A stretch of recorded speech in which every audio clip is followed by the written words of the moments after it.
नमस्कार दोस्तों, स्वागत है आपका आपके अपने परिवार, आपके अपने चैनल ज्ञान सागर एक यात्रा में। दोस्तों सबसे पहले माफ़ी चाहूँगी यदि कोई भी पीछे से आपको डिस्टर्बेंस आती है, मोटर गाड़ी की या इंसानों की, उसे कृपया करके दरकिनार कर दीजिएगा। वीडियो को अंत तक देखिएगा।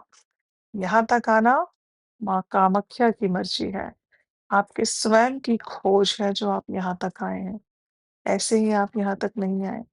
आपकी खोज आपको यहाँ तक लेकर आई है, इसलिए वीडियो को बिना स्किप किए, बिना 1 सेकंड के लिए भी छोड़े इस वीडियो को पूरा देखिएगा और हो सके तो शांत आपका जो वातावरण हो आस-पास का शांत हो, लाइट को बंद कर दीजिए, आँखों को बंद कर दीजिए और सुख आसन में बैठ जाइए, ठीक है? आप ये सिंपल है, आपको सिंपल जो है आपको बैठना है सुखासन में आलती-पालती मार के सिंपल क्रॉस लेग पोज़ीशन, दोनों फिंगर को आपस में आपने जो है हाथों की जो उँगलियाँ हैं उन्हें फँसा लेना है या ज्ञान मुद्रा बना लीजिए और कुछ समझ ना आए तो कोई बात नहीं आराम से लेटिए, आँखों को बंद कीजिए और वीडियो को ध्यानपूर्वक सुनिए। ये कोई छोटा-मोटा रहस्य नहीं है, शक्तिपीठ का रहस्य है। तो उम्मीद करती हूँ वीडियो आप पूरा देखेंगे।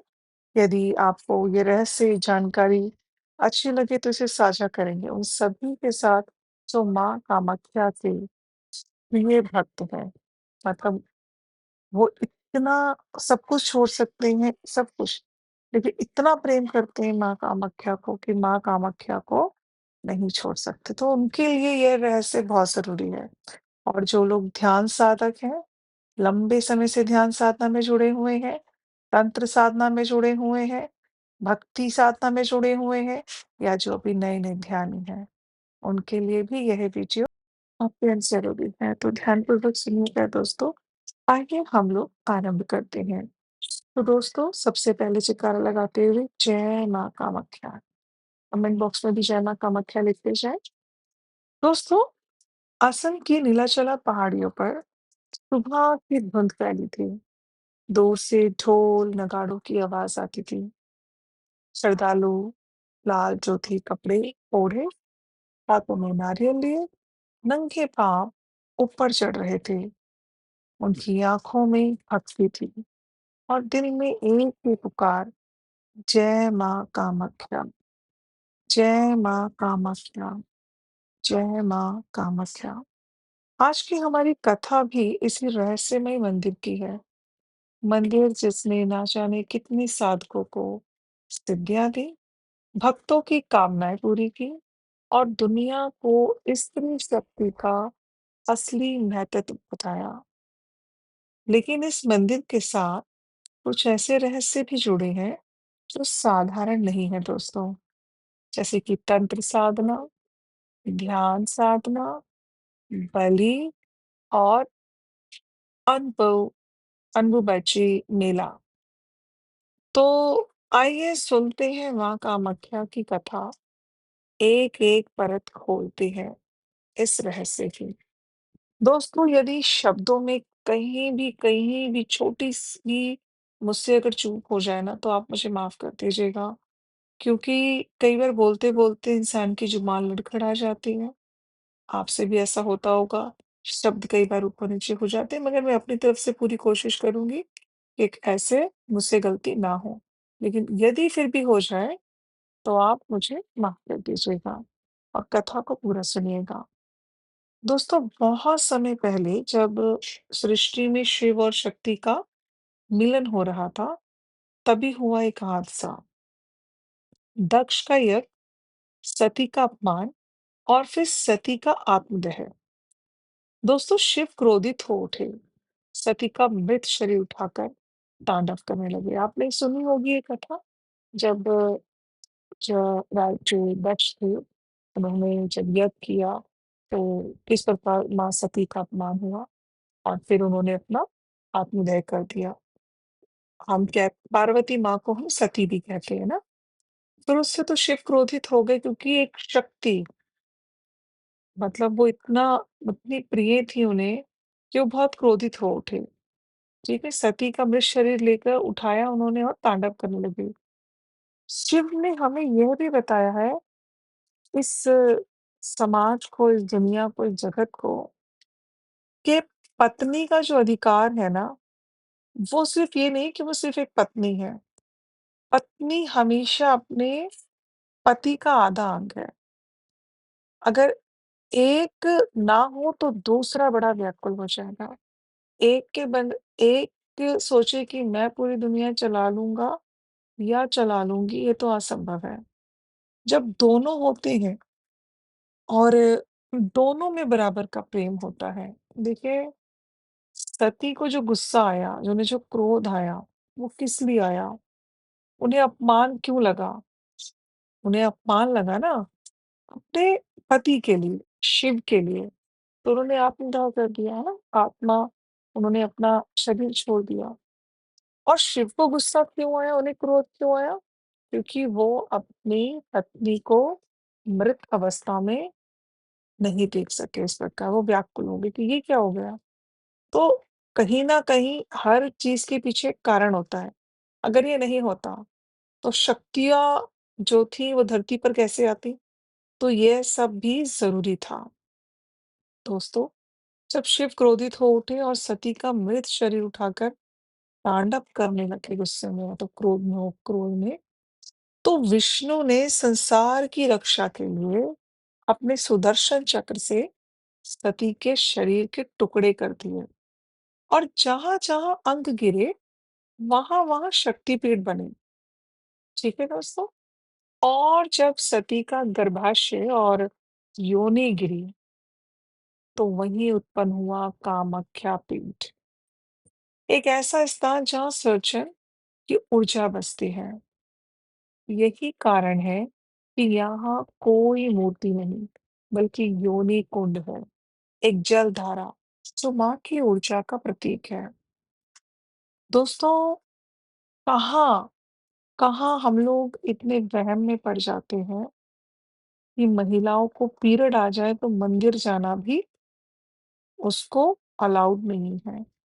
और आज 2025 चल रहा है, इसमें भी यही सब है। चलो, ये पुराने टाइम में होता तो समझ में आता, लेकिन 2025 में भी लोगों की मानसिकता नहीं बदली, ठीक है? लेकिन हम ध्यानी लोग जो हैं, हम इन चीज़ों को नहीं मानते, क्योंकि जो महीना होता है ना स्त्री को, वो बहुत ऊर्जा भरा होता है। उस वक़्त में जब एक स्त्री ध्यान लगाती है, तो वो सीधा कामाख्या माँ से जुड़ जाती है। सीधा शक्ति के साथ डायरेक्ट जुड़ जाती है। तो कभी अगर आपको महीना आ रहा हो ना, महिलाओं को, छोटी बच्चियाँ हों, बड़ी हों, कोई भी हो, तो आपने ना उस टाइम पे ध्यान ज़रूर लगाना, चाहे 5 मिनट का लगाएँ। आप अपने अंदर एक अलग ही ऊर्जा का अनुभव करेंगे। तो दोस्तों, मैं ये कहना चाह रही थी कि ये जो बेकार का प्रपंच है ना, कि आप मंदिर नहीं जा सकते या आप कोई अच्छे काम में नहीं बैठ सकते, कोई चीज़ों को नहीं छू सकते। ये कभी एक ज़माना हुआ करता था, जब इतनी व्यवस्था नहीं होती थी कि महिलाओं को कपड़ा भी मिल सके। उन्हें कपड़े ही नहीं थे पहनने के लिए ज़्यादा। एक बहुत, बहुत पुराने वक़्त की, तब ना लोगों के पास कितने होते थे? 2 या 3 जोड़ी होते थे। ये बात समझ लीजिए मैं कब की कह रही हूँ, दादी-परदादियों के टाइम की। उस ज़माने में ऐसा ही होता था। सन 70 में भी यही होता था। सभी के पास कपड़े नहीं होते थे। ये तो 80 का दशक आता गया तो उसके बाद 80, 90, फिर ये सब तो आगे-आगे सुख-सुविधाएँ बढ़ती गई। और 70 का हो गया, 60 का हो गया, उससे पहले का 40-50। तो य ये आप मैं आपको ये कहना चाह रही हूँ कि उस वक़्त ना ये सब नहीं था, इतने कपड़े नहीं थे लोगों के पास। तो क्या करते थे कि 2 या 3 तो होते ही थे, उसमें से सबके वही उतने ही कुछ ही होते थे कि जो पहनने-ओढ़ने के होते थे, मगर बिस्तर लोग बनाते थे, पर वो भी वो लोग बनाते थे बिस्तर जिनके पास थोड़ा पैसा होता था। और महिलाएँ अपने घर में ही बुनाई, कढ़ाई और बिस्तर बनाना पुरानी साड़ियों से, पुराने कपड़ों से, ठीक है, उनसे करती थी। लेकिन हर महीने उस टाइम पे इतनी सुविधा नहीं थी कि कपड़ों की व्यवस्था हो जाए। तो अधिकतर महिलाएँ जो होती थी, क्या होता था कि महीना ऐसे ही बहता रहता था और कपड़ों में लग जाता था। तो इन चीज़ों को देखकर जो अ, ब्राह्मण थे, पुरुष थे, उन्होंने इस चीज़ के लिए ये कर दिया कि इस टाइम पे महिला गंदी होती है। अब सिंपल सी बात है, जब महीना बढ़ेगा, कपड़ा ही नहीं है, कुछ लगाने के लिए नहीं है। पहले ऐसे पैड तो नहीं होते थे, है ना? स्त्रियों की जब होता था महीना तो ऐसा तो नहीं था, कपड़ा भी नहीं है, कुछ ही कपड़े महिलाओं के पास होते थे 1 या 2, वो गंदा हो गया तो उसी में गुज़ार तो क्या होता था, मक्खियाँ आने लगती थी, ठीक है ना? और तो उस वक़्त में ये कर दिया कि महिलाओं को कोई चीज़ नहीं छूनी है और महिलाओं को कुछ बनाना नहीं है, इनको एक अलग रूम दे दिया जाए, ये अलग कमरे में रहेंगी, क्योंकि इनको इतने दिन बाहर नहीं आना, नहा धो के ये बाहर आएँगी। तो नहाना-धोना क्या होता था, वही 7वें दिन उन्होंने सर से नहाना है या उनका ऐसे उनका होता था कि वो शुद्धिकरण जिसे कहते हैं कि शुद्धि होती थी। फिर उसके बाद ही वो पूजा-पाठ करेंगी, फिर ये होगा, फिर गंगा जल छिड़केंगी और एक कमरे में उनको दूर से ही खाना दिया जाता था। वो किसी को छूने का अधिकार भी नहीं रखती थी, किसी से ज़्यादा मतलब बात भी बहुत ऐसा घरों में देखने को होता था कि कोई दूर से उनसे बात करे वरना वो एक कमरे में ही बंद रहती थी। ठीक है? क्योंकि उस वक़्त ना सुविधाएँ नहीं थी, तो लोग घिन करते थे। मैं सही शब्दों में बोलूँ तो घिन करते थे। और देखिए ये लाज़मी है कि अगर आज भी कोई ऐसे महिला घूमेगी, तो नेचुरल है कि घर में भी यदि आपको हो जाए, तो घिन तो आएगी, है ना? तो वो वक़्त तो अलग था। तो उस वक़्त में ये चीज़ें बनी कि महिलाएँ नहीं जा सकती, नहीं आ सकती, मगर धीरे-धीरे, धीरे करके सुविधाएँ बढ़ने लगी। लेकिन इस चीज़ का धर्म से कोई लेना-देना नहीं है। महीने का, जो मैं ये बात आपको समझाना चाह रही हूँ, एक स्टोरी रूप में आपको बता रही हूँ मैं। आपको मतलब मैंने ये असलियत बताई कि पहले क्या होता था, क्यों उस चीज़ का इस चीज़ से लेना-देना है। सुविधाएँ नहीं थी, तो उनको अलग कर दिया जाता था कि भई खानों में हाथ ना लगाएँ, ये ना करें और महिलाएँ कई बार बीमार बहुत पड़ जाती थीं। उस टाइम पे डॉक्टरों की दवाएँ भी नहीं होती थीं। तो वही अपना देसी काढ़ा, इलाज ये सब चलता था, गर्म पानी, अजवाइन का पानी, ये सब चलता था महिलाओं के लिए जो भी है। तो उनको अलग कर देती थी, लेकिन आज वो सब नहीं है। तो इसका कहीं से दूर तक इसका कोई लेना-देना नहीं है। धर्म से, मंदिरों से, मस्जिद, गुरुद्वारा कहीं से कोई लेना-देना नहीं है, कहीं से कहीं तक भी। लेकिन आज भी ये प्रथा चलती आ रही है तो ये गलत है। लेकिन इस प्रथा को नकारती है कामाख्या माँ। कामाख्या माँ नकारती है। आप ही बताइए ऐसा कैसे हो सकता है कि एक मंदिर में आप महीने में जा सकते हैं, वहाँ माँ के सिर्फ़ योनि भाग की पूजा हो रही है, सिर्फ़ योनि भाग की, कोई मूर्ति नहीं है, यानी कि गर्भाशय की और योनि भाग की, जिससे और वहाँ पे बाकायदा वो कहते हैं कि माँ माँ को जैसे कि मैं आपको आगे स्टोरी बताऊँगी कि 4 दिन महीना आता है और उस 4 दिन जो महीना आता है, उसके बाद जब द्वार खुलता है, तो फिर वो कपड़ा सबको भक्तों को दिया जाता है और वहाँ जलधारा बहती है, जो कि आपने देखा होगा सिंदूर भी चढ़ता है, ये भी चलता है।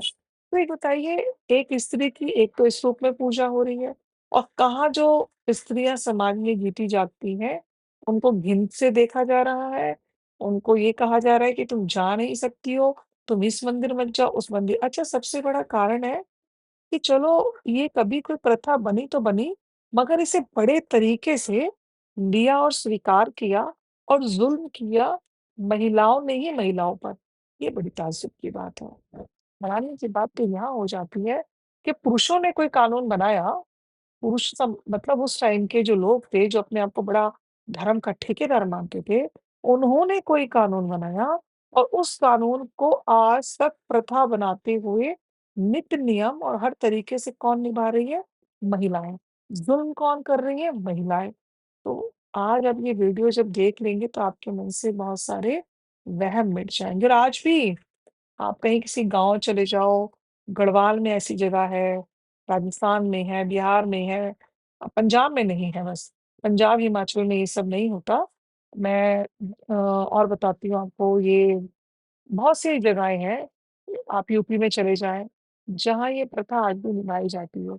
आज भी ये प्रथा निभाई जाती है। तो आप आगे हम बढ़ते हैं, आपको आगे बहुत कुछ समझ में आएगा, देखने को मिलेगा। तो आइए, आज अभी हम सबसे पहले जान लेते हैं कि दोस्तों मंदिर का निर्माण और इतिहास क्या है? कहते हैं यह मंदिर गुप्त काल में ही प्रसिद्ध था। पाल वंश के राजाओं ने इसे सजाया, इसे बनाया और खूब खूब बहुत भव्य मंदिर बनाया था ये। फिर समय आया जब मुस्लिम जो आक्रमणी थे, उन आक्रमणकारियों ने इसे तोड़ा। सदियाँ बीत गईं और 16वीं शताब्दी में, नोट कीजिएगा, 16वीं शताब्दी में कोच राजा नरनारायण और उनके भाई चिल्लाराय ने इस मंदिर का पुनर्निर्माण किया। आज जो लाल पत्थरों का विशाल मंदिर दिखता है, वह उन्हीं का बनाया हुआ है। दोस्तों, वर्णन है, कहा जाता है, जब यह मंदिर बन रहा था, तब पहाड़ी पर ऐसी दिव्य आभा थी कि लोग कहते थे, यह ईंटें नहीं, माँ की शक्ति से बने हुए रत्न हैं। आइए अब थोड़ा-सा तंत्र साधना का भी रहस्य हम जान लेते हैं। कामाख्या मंदिर को तंत्र साधना का विश्व केंद्र क्यों कहा जाता है? दोस्तों, क्योंकि यहाँ देवी के साथ 10 महादेवियों का भी वास है। काली, तारा, भुवनेश्वरी आदि। साधक मानते हैं, यहाँ ऊर्जा इतनी प्रबल है कि आत्मा ब्रह्मांड से सीधा जुड़ जाती है। रात के अंधेरे में साधक यहाँ मंत्र जपते हैं, कुछ अपने भय मिटाने आते हैं, कुछ सिद्धियां पाने। लेकिन माँ हर साधक को वही देती है जो उसके जीवन के लिए आवश्यक है।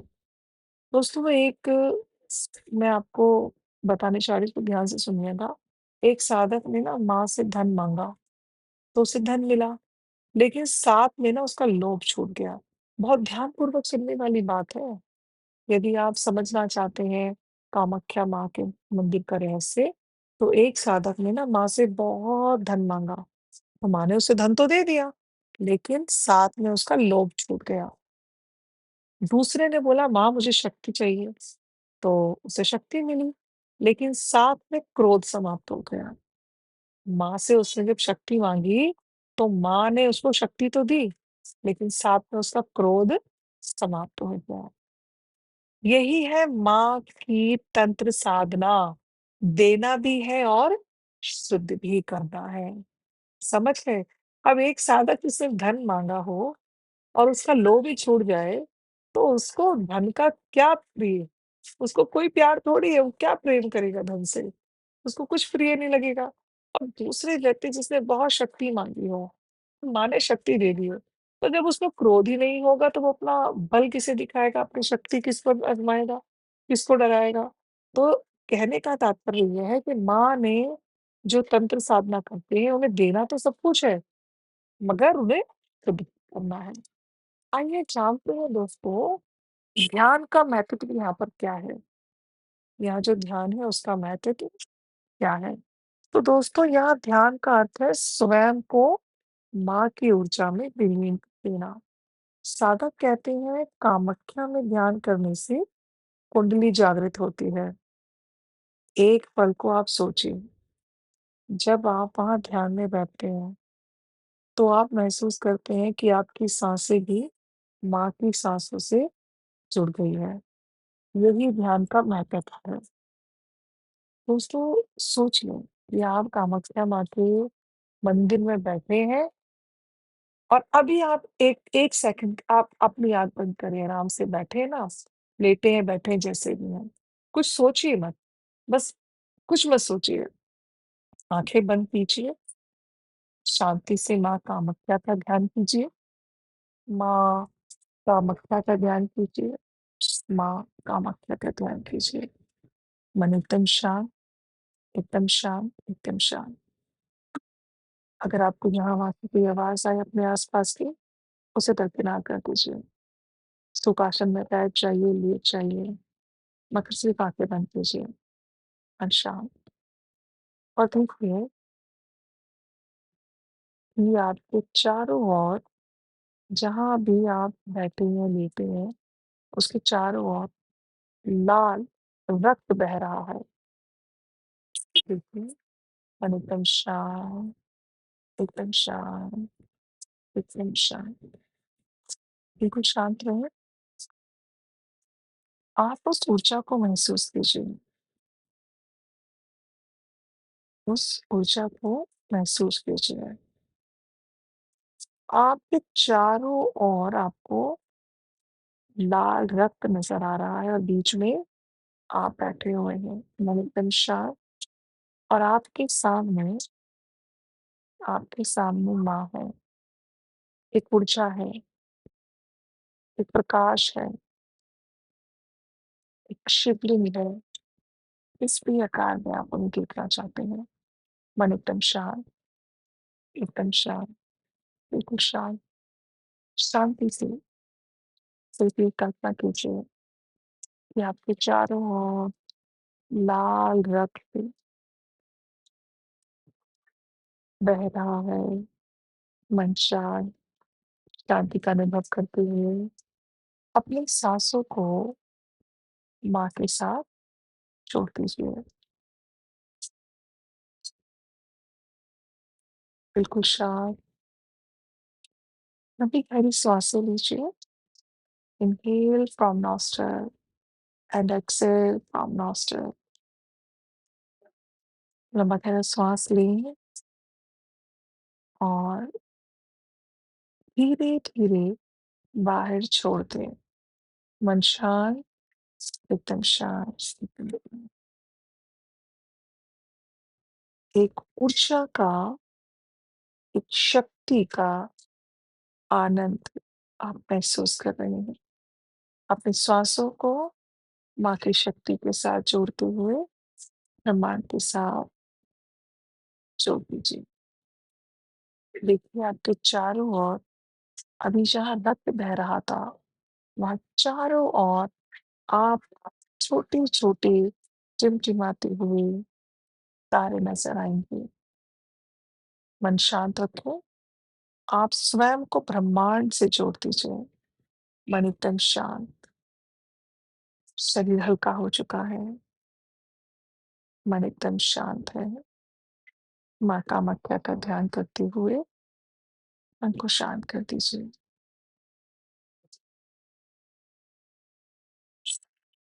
एकदम शांति का अनुभव सोचिए, सिर्फ़ एक पल के लिए सोचिए आप कि आप इस वक़्त जहाँ भी बैठे हैं, आप महसूस कर रहे हैं कि आपकी साँसें भी माँ की साँसों से जुड़ गई हैं। यही दोस्तों ध्यान का महत्व है। चलिए दोस्तों लंबा गहरा श्वास लें और बाहर छोड़ें। दोनों हाथों को रब करें। कोमलता के साथ खुशनुमा हथेलियों को अपनी आँखों पर लगाते हुए मन को शांत करेंगे, आँखें बंद रहेंगी। आइए अब हम आगे जानते हैं कि बलि की परंपरा क्या है और क्यों और कब शुरू हुई? तो दोस्तों अब आते हैं उस प्रश्न पर, जिसने हमेशा लोगों को चौंकाया, हमेशा, जो कि है बलि क्यों दी जाती है? अधिकतर लोग ना कमेंट बॉक्स में कमेंट कर रहे होते हैं जब मैं कई बार ना माँ कामाख्या के वीडियो देखती हूँ या कुछ बलि के वीडियो सामने आते हैं, तो कई लोग रो रहे होते हैं और कहते हैं कि ये बलि प्रथा बंद होनी चाहिए। मैं भी कहती हूँ कि मासूम जीवों की हत्या तो बंद होनी ही चाहिए। देखिए, लेकिन ये तो हम बोल रहे हैं ना कि बंद होनी चाहिए और सरकार को जागरूक होना चाहिए कि ये कोई आस्था नहीं है, ये पाखंड है। ये हमें लग रहा है, लेकिन अभी हम रहस्य जान लेते हैं, क्या वाक़ई में ये पाखंड है? क्या ये ज़रूरी है? माँ को चाहिए क्या इस तरह की कि क्यों ये शुरू हुई? आइए दोस्तों। दोस्तों पहले ना बकरों और भैंसों की बलि दी जाती थी। पहले बकरों और भैंसों की बलि दी जाती थी। लेकिन ये सिर्फ़ खून बहाना नहीं था, यह प्रतीक था पशु प्रवृत्तियों को खत्म करने का। क्रोध, वासना, लोभ, हिंसा यही असली पशु है। जानवर की बलि देकर लोग ना प्रतीकात्मक रूप से कहते थे, माँ मैं अपनी बुरी प्रवृत्तियों की बलि दे रहा हूँ। आज के समय में बलि नारियल, कद्दू और नींबू की भी दी जाती है। नारियल तोड़ना मतलब अहंकार तोड़ना, कद्दू और नींबू काटना मतलब नकारात्मकता का अंत। दोस्तों, जो असल बलि है ना, वो माँ को अपनी बुरी आदतों की देनी है। यही कामाख्या का असली रहस्य है। माँ ने कभी नहीं कहा कि तुम्हें मुझे इन मासूम जानवरों की बलि देनी है। ये गलत हो रहा है दोस्तों। और भेड़ चाल है, सब एक के पीछे भाग रहे हैं। दोस्तों, क्या होता है कि कई लोग तो पूरा का पूरा भोजन नहीं करते हैं। कहीं जाते हैं, बकरे की बलि देते हैं कामाख्या में, और उसके बाद वो बकरा बनाया जाता है और पूरा परिवार मिलकर खाता है उसे। दोस्तों, ये कोई पूजा पाठ नहीं है। ये इससे आपको कोई लेना-देना नहीं है। कई लोग कहते हैं तांत्रिक भी खाते हैं ना, आप तांत्रिक हैं क्या? आप तंत्र विद्या ले रहे हैं, तंत्र साधना कर रहे हैं, छोड़ दीजिए। वो तो कॉन्सेप्ट ही अलग है, वो चीज़ अलग है। अब कौन क्या कर रहा है, उस पे हमें नहीं जाना। हमें स्वयं को क्या करना है, उस पे जाना है। दोस्तों, बलि प्रथा गलत है। ऐसी कोई प्रथा ही नहीं थी, बिल्कुल नहीं थी। जब आप इसे गहराई से समझेंगे ना, तब आपको समझ आएगा। आप सोचिए, जहाँ समुद्र है जहाँ समुद्र है, वहाँ पर समंदर के पास लोग ज़्यादातर सी फूड खाते हैं ना, बड़े फेमस होता है, गोवा बीच पे चले जाओ, गोवा भई सी फूड खाने के लिए है ना? आप महाराष्ट्र में चले जाओ तो आपको दिखेगा, ये लोग ये बॉम्बे वगैरह तो बहुत मछली आपको ये सब लोग खाते हुए मिलेंगे, मराठी वगैरह। बंगाल चले जाओ तो यहाँ भी। पर क्यों खाते हैं? दोस्तों, जहाँ समुद्र है, जहाँ नदियाँ हैं, तो उस वक़्त में जब कभी पुराना वक़्त था, उस ज़माने में इतनी ज़्यादा खेती-बाड़ी तो थी नहीं। लोगों को पेट भरने के लिए खाना था। तो पेट भरने के लिए खाते थे, तो उनके पूर्वजों ने क्या करा कि जैसे-जैसे वो जो-जो चीज़ें खाते थे, उनको लगा भगवान हम जो खाते हैं ना, तो वही हम भगवान को चढ़ाएँगे। तो वो उनकी समझ थी भई, आप समझें, वो आपके पूर्वजों की समझ थी। लेकिन क्या आपके पूर्वजों की समझ जो थी, वो सही है, ये गलत है, ये तो आपको समझना है ना अब। ज़रूरी थोड़ी है अगर हमारे बड़े-बूढ़े गलती करते आए हैं, तो वह गलती हम भी करेंगे। अभी मैं कई ऐसी अ, शादियाँ हैं, शायद महाराष्ट्र साइड में होती है। अ, मैंने एक वीडियो देखा था, तो वहाँ शादी नहीं, ये मिथिला साइड में थी। महाराष्ट्र नहीं, मैथिली उन्होंने लिखा था, तो मुझे इसलिए पता है कि ये मैथिली शादी है, मैंने ऐसा उसमें पढ़ा देखा था।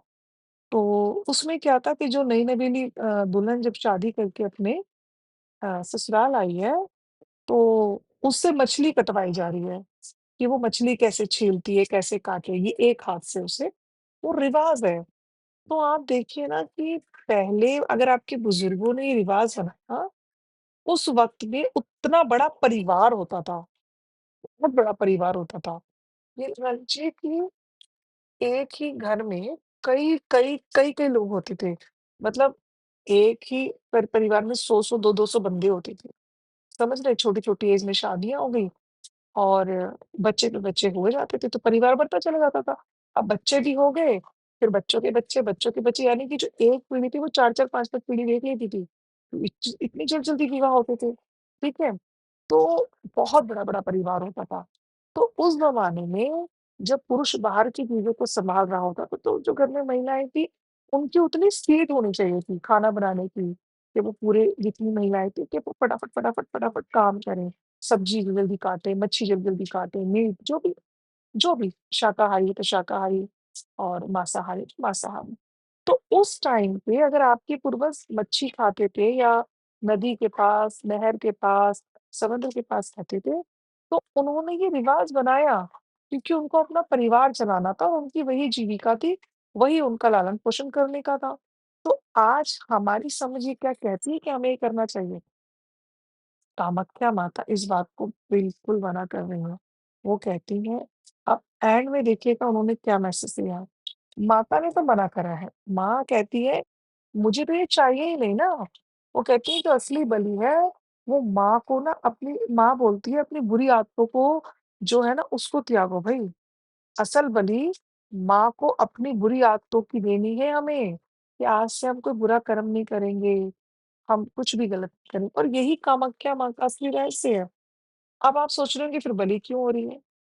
देखिए, वो एरिया जंगल का था, ठीक है?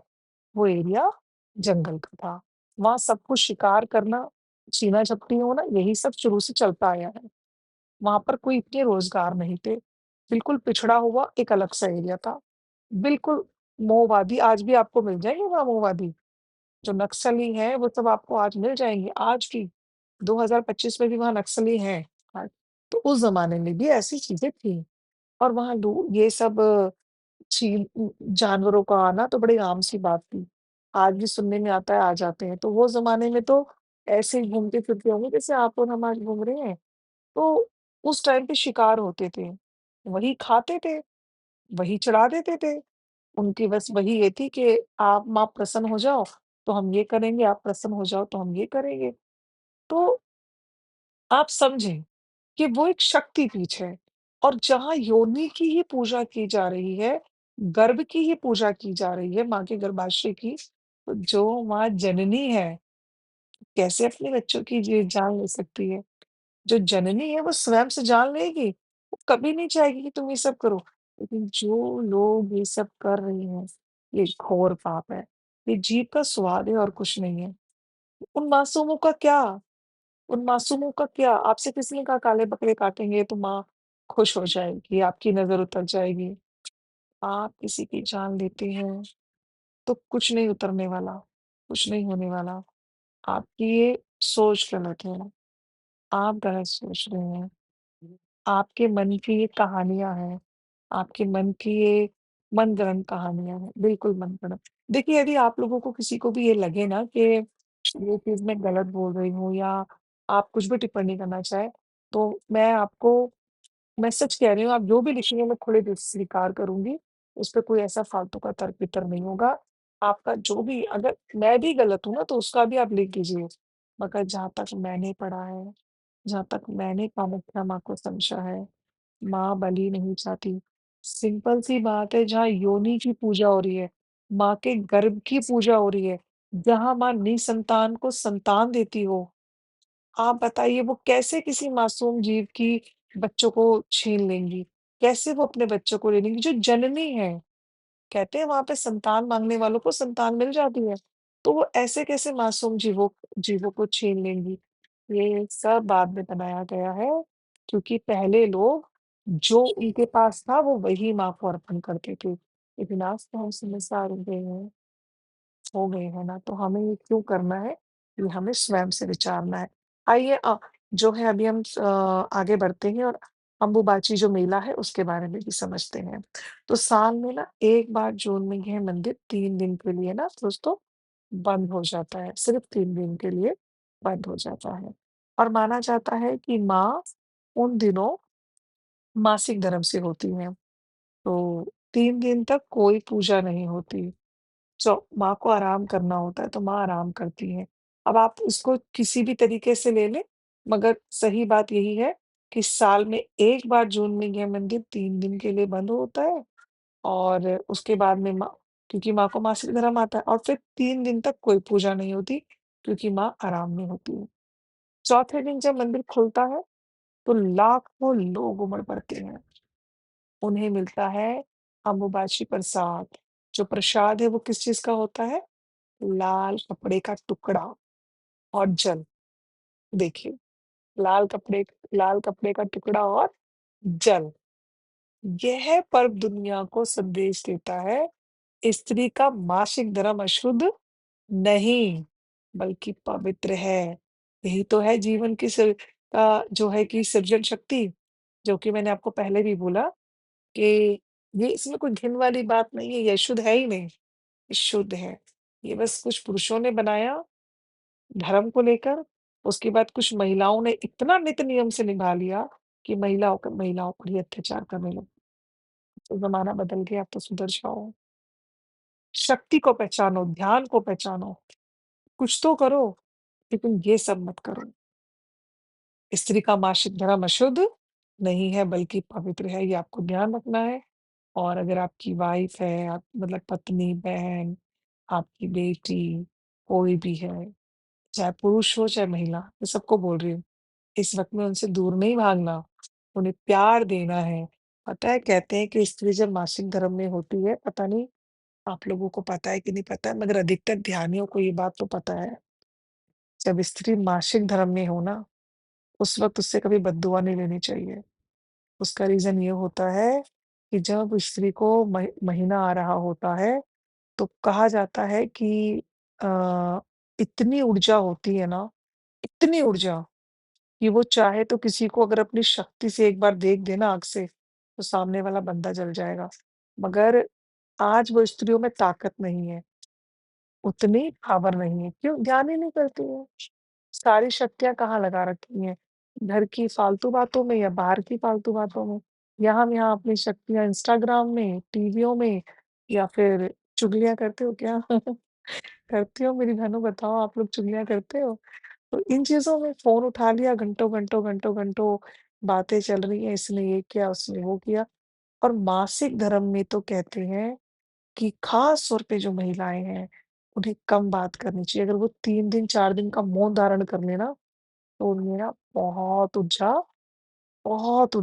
एकदम से बहने लगे।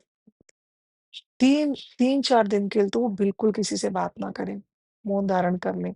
अगर आप ऑफ़िस जाते हैं, आपका काम ही है बोलना, नहीं रह सकते तो कोई बात नहीं, मगर ये तो कर सकते हैं कि किसी को बद्दुआ ना दें, किसी को दुआ ही नहीं। और घर के लोगों का या पुरुषों का या जो भी आस-पास के लोग हैं, उनका काम है कि वो अपनी महिलाओं को जो भी स्त्री घर में है, माँ हो, बहन हो, कोई भी हो, उसको प्रेम दें, उसके खाने-पीने का ध्यान रखें। आप जो उनको खिला रहे हैं ना, आप समझिए कि आप वो एक शक्ति को खिला रहे हैं, माँ को खिला रहे हैं, कामाख्या माँ को अर्पण कर रहे हैं। मैं सच कह रही हूँ, आपके घर में बरक़्क़त हो जाएगी। आपके घर में शांति आएगी, नकारात्मकता दूर होगी। जो लोग अपनी पत्नी को कहते हैं ना स्त्री को जहाँ कलेश होता है वहाँ पे धन का वास नहीं होता, वहाँ पर लक्ष्मी भी रूठ जाती है। क्यों बोलते हैं? क्योंकि नकारात्मकता घर में प्रवेश कर लेती है। कलेश जिनके घर में ज़्यादा होते हैं वहाँ पर क्या होती है? नकारात्मकता प्रवेश कर लेती है, वहाँ की एनर्जी बिल्कुल बदल जाती है। कई बार ऐसा होता है ना आप जाते हैं, तो आपको किसी से बात करने का मन नहीं करता, एकदम नकारात्मकता आ जाती है। तो दोस्तों ये इसीलिए होता है और जिनके घर में स्त्रियाँ जो होती हैं वो खुश होती हैं, बिल्कुल खुश होती हैं, तो दोस्तों आप वहाँ की ऊर्जा देखना कैसी होगी। वहाँ पर वो खाने में कुछ भी नहीं डालेगी ना, तो उसका खाना स्वाद बन जाएगा। उस घर में जाते ही ना आपके चेहरे पे मुस्कान आ जाएगी। उस घर से निकलेंगे नहीं उससे पहले आपको खुशी मिल जाएगी। तो अपने घर की स्त्रियों को आपको इसलिए खुश रखना है और मासिक धर्म में जितना हो सके अपनी पत्नियों हो, बच्ची हो, स्त्रियों का मतलब जो भी घर में स्त्री है, उनको कम से कम ये है कि उनके पैरों के तलवों पर उनको अच्छे से दबा दो, कभी थोड़ा तेल लगा दो, बाम लगा दो, उनको थोड़ा देखो कि कहीं बुखार तो नहीं है, वॉमिटिंग का भी कई बार मन करता है, ऐसा होता है। तो उस टाइम उनकी केयर करो और कुछ नहीं कर सको ना आप, तो कम से कम कलेश मत करो। आप देखना आपकी बरक़्क़त जो है ना घर में दिन दुगनी चार दुगनी हो जाएगी मतलब चुगनी हो जाएगी, बहुत बढ़ जाएगी और आपके घर की महिलाओं का खुश रहना बहुत ज़रूरी है। बहुत, बहुत, बहुत ज़रूरी है। तो उम्मीद करती हूँ दोस्तों आप अपने घर की महिलाओं को खुश रखेंगे, तो आप थोड़ा-सा आगे बढ़ जाते हैं। ना मैंने कहा थोड़ा समझा दूँ ना अच्छी तरीके से। दोस्तों देखिए मंदिर की ना एक अनोखी बात है, एक भी नहीं दोस्तों 5 अनोखी बातें हैं, आइए सुनते हैं। सबसे पहले मंदिर में मूर्ति नहीं सिर्फ़ योनि कुंड है। दूसरा लगातार बहता झरना है, यानी कि जलधारा। तीसरा 10 महादेवी जो महाविद्या है, मंदिर वो चारों ओर है। 10 विद्या जो है, मंदिर वो चारों ओर है। और जो सबसे अहम बात है, चौथी, वो है तांत्रिक साधना की राजधानी। और 5वीं बात, माँ का जो वहाँ दीपक जलता है, गुफ़ा के अंदर योनि है और वहाँ जो है ना माँ का ना दीपक जलता है और वहाँ बैठकर जब आप ध्यान करते हैं ना, तो मैं आपको क्या ही बताऊँ, आपकी कुंडली जागृत करने का केंद्र है। आप जब वहाँ बैठ के ध्यान करते हैं, तो वहाँ कुंडली जागृत हो जाती है। मगर उसके लिए एक अच्छा और सच्चा साधक चाहिए। दोस्तों, माँ कामाख्या कहती है कि बलि दो तो अपनी बुरी आदतों की। माँ कामाख्या कह रही है बलि दो तो अपनी बुरी आदतों की, साधना करो तो आत्मा सिद्ध करने के लिए, और ध्यान करो तो खुद को जानने के लिए। और अगर आओ तो श्रद्धा से आओ, क्योंकि मैं हर भक्त की मनोकामना पूरी करती हूँ। मैं हर भक्त की मनोकामना पूरी करती हूँ। तो दोस्तों, सबसे अच्छी बात उन्होंने आप क्या बोली, आपको क्या समझ में? मैं एक बार रिपीट कर देती हूँ। उन्होंने कहा है माँ कामाख्या ने कि बलि जो देनी है ना, वो अपनी बुरी आदतों की दो। इसमें कहीं नहीं लिखा कि आपको जानवरों की देनी है। स्वयं के भीतर जो पशु है ना, उसकी बलि देनी है। आपको किसी जीव की बलि नहीं देनी है, जो आप गलत कर रहे हैं। और साधना करो तो आत्मा शुद्ध करने के लिए करो। यानी जो आप तंत्र साधना करते हो, वो टोने टोटकों के लिए नहीं है कि आप दूसरों का गलत कर रहे हो, दूसरों का अच्छा कर रहे हो कि बुरा कर रहे हो। क्यों करोगे? आप कौन हो करने वाले? ये गलत काम है, ये मत करो। साधना करो तो आत्मा को शुद्ध करने के लिए, आत्मा को शुद्ध करने के लिए। और सबसे अहम बात, क्योंकि लोग ज्ञानी हैं, ध्यान करो तो खुद को जानने के लिए। ध्यान इसलिए नहीं करना आपने कि दूसरे को जानना है। ध्यान क्यों करना है? खुद को जानना है, और खुद को जानने के लिए आपको खुद को खोना कहाँ पड़ेगा? ध्यान में। और अगर आओ तो श्रद्धा से आओ, क्योंकि मैं हर भक्त की मनोकामना पूरी करती हूँ। तो कमेंट बॉक्स में सबसे पहले आप जल्दी-जल्दी लिख के बताएँ कि कौन-कौन माँ कामाख्या के दर्शन कर चुका है?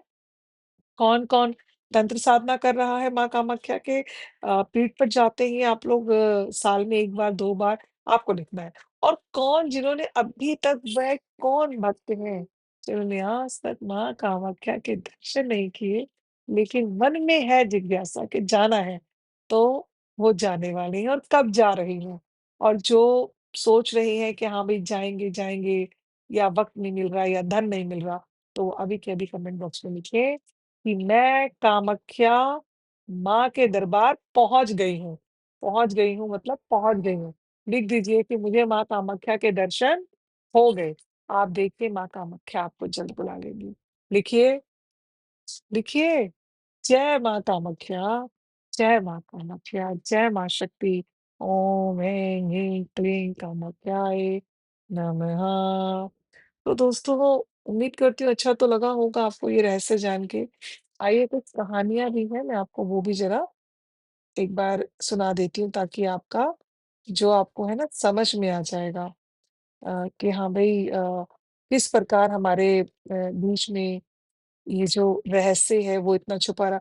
अच्छा, ये बताइए कि अभी तक किसको ये पता चला, कि पहली बार किसको ये पता चला कि माँ कामाख्या जानवरों की बलि नहीं माँगती, या कौन ऐसे भक्त हैं जो कहते हैं कि हमें तो पहले ही पता था, और कौन ये कहते हैं, किनका मन ये कहता है, आत्मा कहती है कि बलि जो जीवों की दी जा रही है वो गलत है। अगर आपको लगता है गलत है, तो आप लिखेंगे, यदि आपको लगता है कि ये सही है, तो भी आप लिखेंगे। आप अपने मन की बात ज़रूर बताइए। मगर मैं आपको आज एक बहुत ही वास्तविक एक लोक कथाएँ हैं, मैं आपको वो सुना रही हूँ। काफ़ी ये असलियत में ऐसा हुआ था, लोग बताते हैं। तो बहुत समय पहले ना एक किसान मंदिर आया था, उसके पास अब चढ़ाने को कुछ भी नहीं था, कुछ भी नहीं, बस एक मुट्ठी चावल।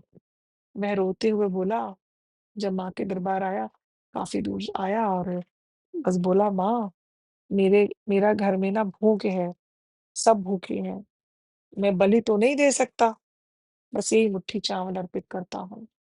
अब देखिए, बलि देने के लिए भी पैसा चाहिए भई, जानवर खरीदने के लिए, पक्षी खरीदने की, जो कबूतरों की गर्दन ऐसे तोड़ देते हैं कटक करके, और एक तरफ से एक जो वहाँ का कोई भी महंत होगा वो पैर पकड़ेंगे, कोई आगे से गर्दन खींचेगा और उसको बीच में से काट देते हैं, पता है? देखा होगा तो कभी आप देखिएगा बलि का, तो ऐसे काट देंगे, पेट पे से ऐसे काट देंगे उसको, जिंदा ही, वो तड़पता रहेगा। तो वो खरीदने के लिए, वो हत्या करने के लिए, आप तो सोच रहे हैं हम तो भई वहाँ जाके पुण्य कमाने जा रहे हैं, मगर आपका मन कहता है कि आप पुण्य कमा कर आए हैं? मन कहता है? ये भी लिखिएगा कि कितने लोग कामाख्या देवी गए हैं, वहाँ बलि देकर आए हैं, उसके बाद उनके घर में किसी को डिप्रेशन हो गया है, एंग्ज़ायटी आ गई है, घर में कलेश चल रहे हैं, ये लिखिएगा, ये ऐसा होता है कई लोगों के साथ और इसमें मात्रा में अधिकतर लोग हैं, तो इक्के-दुक्के लोग नहीं हैं, जो वहाँ गए, वहाँ से आने के बाद में गए, खूब पैसा खर्च किया, खूब अच्छे से गए। कई लोगों ने ना अधिकतर लोगों ने ऐश-मौज बनाई हुई है। इस बार यहाँ के दर्शन, वहाँ के दर्शन भाव से होते हैं, चाहे आप लोकल ट्रेन में जाओ, बस में जाओ, साइकिल में जाओ, पैदल जाओ और चाहे अच्छे से जाओ, पैसा है तो बहुत अच्छे से जाओ, लेकिन भाव से जाओ। वहाँ गए और जाके किसी की बलि देकर आ गए और सोच रहे हैं, माँ को हमने खुश कर दिया, हमने बहुत अच्छे से पूजा-पाठ की। ये कोई पूजा पद्धति है ही नहीं, पूजा-पाठ है ही नहीं। अगर ऐसा होता, तो इस कहानी से आप समझ जाएँगे कि फिर माँ को क्या चाहिए। तो जब उस किसान ने कहा कि मेरे घर में तो सब भूखे हैं, मेरा घर तो भूखा है और मैं बलि तो नहीं दे सकता, बस ये मुट्ठी चावल अर्पित करता हूँ। तो कहते हैं कि उसी रात किसान ने सपना देखा, माँ ने उसके खेत में सोने जैसे धान बो दिए। अगली सुबह उसका खेत लहलहा रहा था। तब से लोग कहते हैं कि माँ कामाख्या को मन से चढ़ाया गया अन्न ही सबसे बड़ा बलि है, सबसे बड़ा बलि है। तांत्रिक साधक की एक कथा है, मैं आपको वह भी सुनाती हूँ। एक ना तांत्रिक वर्षों तक साधना करता था, कर रहा था, कर मतलब करता रहा, पर उसे ना सिद्धि नहीं मिली। निराश होकर उसने कहा, माँ, मैं तो असफल हूँ, मेरे से नहीं हो रहा, मैं तो असफल हो गया। माँ प्रकट हुई और बोली, तुम साधना शक्ति पाने के लिए कर रहे थे, तो शक्ति पाने के लिए नहीं, आत्मा को शुद्ध करने के लिए साधना करो। एक बार और रिपीट कर देती हूँ। जब उस तांत्रिक ने बोला कि माँ, अब नहीं होगा मुझसे। क्यों नहीं होगा? क्योंकि उसको सिद्धियाँ नहीं मिली। कई साल निकल गए, कई वर्ष निकल गए, तो वर्षों-वर्षों करता रहा, नहीं मिली। तो निराश होकर उसने कहा, माँ, मैं असफल हूँ, मुझे सिद्धियाँ तो मिल ही नहीं रही हैं, तो मैं नहीं कर रहा अब। तो माँ प्रकट हुई, माँ बोली, तुम साधना शक्ति पाने के लिए कर रहे थे, तो शक्ति पाने के लिए नहीं, करो। आत्मा को शुद्ध करने के लिए साधना करो। जब उसको ये लगा कि भई माँ के दर्शन हो गए, इसके बाद उसने निस्वार्थ भक्ति की और माँ ने उसे सिद्धि प्रदान की। यह कथा बताती है कि कामाख्या में साधना लोभ से नहीं, समर्पण से करनी चाहिए। अच्छा, मैं आपको ना एक असलियत और बताती हूँ जो मेरे साथ हुई है। एक असली वाकया है। एक भाई मुझे सोशल मीडिया के माध्यम से मिले। कई सालों पुरानी बात है, आज की बात नहीं हुई है। तो वो मेरे ऐसे किसी पेज पर थे, धार्मिक पेज था हमारा। तो उसपे वो उन्होंने मुझे ना कमेंट किया कि आप काली माँ के भक्त हैं। आप भी तो दीदी आप भी जाते हैं क्या कामाख्या? ऐसे बातें हुई। तो उन्होंने मुझे अपनी कुंडली भेजी थी दिखाने के लिए। नाम नहीं लूँगी, यदि वो सुन रहे होंगे तो कहेंगे दीदी आपने तो मेरा भांडा फोड़ दिया। लेकिन नहीं, ये मैं आपको समझाने के लिए कहानी जो मैंने आपको सुनाई है, इसी के लिए मैं आपको ये एक असलियत बता रही हूँ बात। तो मैंने उनकी कुंडली देखी, तब तक में मुझे ये नहीं पता था कि वह तांत्रिक है। जब मैंने उनकी कुंडली देखी तो जब कुंडली कोई आप देख रहे हैं ना और आप देखने वाले हैं, आपको ज्ञान होना चाहिए। तो कुंडली खोलते ही ये भी तो एक अंकगणित है ना, तो आपको सब समझ आ जाता है। तो मैंने कुंडली देखी और जो भी था मैंने उनको वह उनको बातें बताई। तो वो हैरान हो गए। उन्होंने कहा, "हाँ दीदी ऐसा, ऐसा, ऐसा, ऐसा है।" तो मैंने कहा, "आप कृपया करके ये रास्ता बदल दिए, गलत है।" तो उन्होंने कहा, "दीदी मैं ये रास्ता तो नहीं बदल सकता।" तो मैंने कहा, "फिर ये आपकी अपनी इच्छा है, फिर आप मुझसे कुंडली ही क्यों दिखवा रहे हैं? अगर आपने कुंडली दिखाई तो मैं आपको" कह रहे, "आप कोई और उपाय बताएँ।" मैंने कहा, "मैं आपको कोई और उपाय तो नहीं बताऊँगी। आप शायद गलत जगह ही अपनी कुंडली दिखा रहे हैं, आपको अपनी कुंडली कहीं और दिखा लेनी चाहिए क्योंकि मैं आपकी कुंडली अगर देख रही हूँ, तो मैं आपको वह रास्ता बताऊँगी जो आपके लिए सही है।" तो मैंने उन्हें बोला कि मेरे पास और कोई रास्ता नहीं है कि मैं आपको बोलूँ, आप ये कर दें, वो कर दें तो ये हो जाए, तो ये मैंने कहा गलत होगा।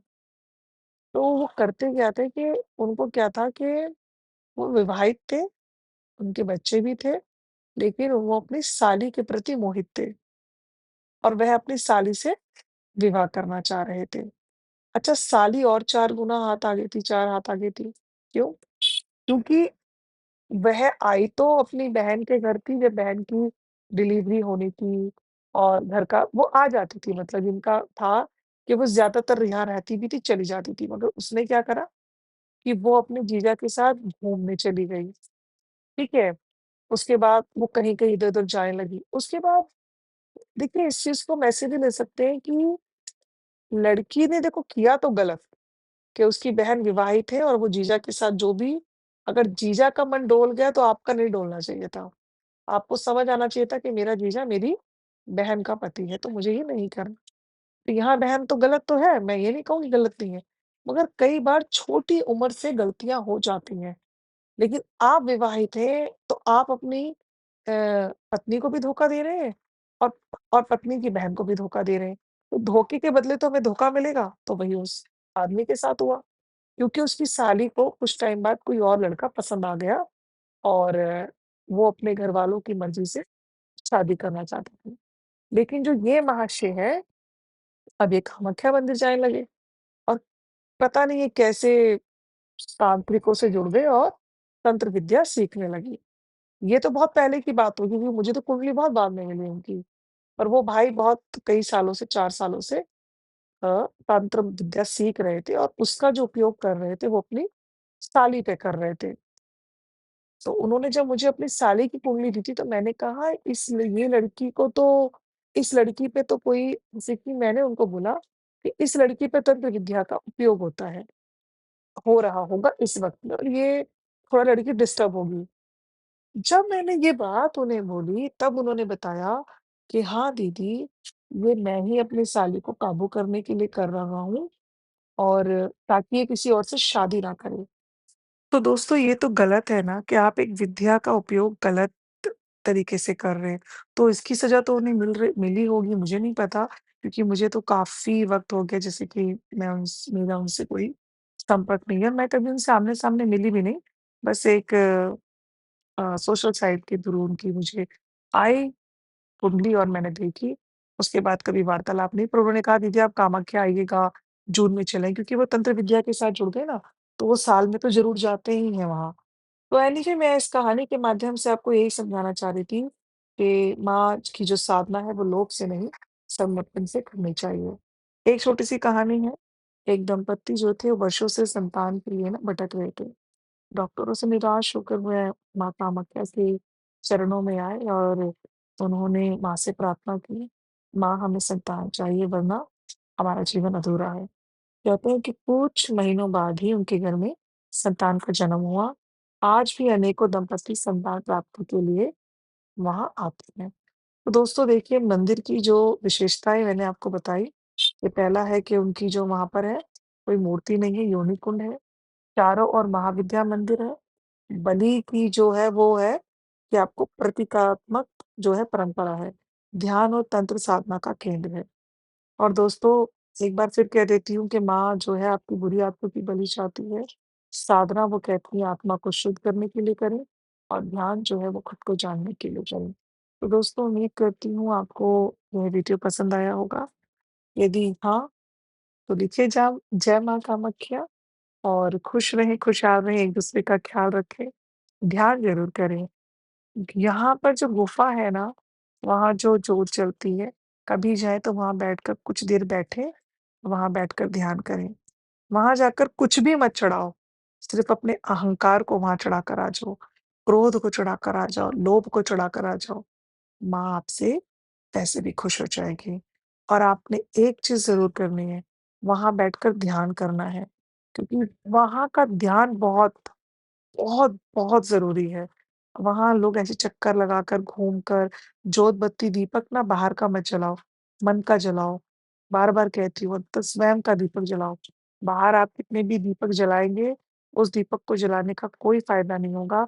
माँ आपको स्वयं के भीतर मिलेगी। तो उम्मीद करती हूँ दोस्तों आप ज़रूर जाएँगे कामाख्या देवी जब भी आपको वक़्त मिलेगा या जब भी आपके पास धन होगा या जब माँ का बुलावा होगा, लेकिन बलि देकर नहीं आएँगे। बलि जिन चीज़ों की देनी है वो मैंने आपको बता दी है। ठीक है दोस्तों, आपसे ज़रूर मिलते हैं एक नए आध्यात्मिक वीडियो में। तब तक अपना ध्यान रखें। धन्यवाद जी।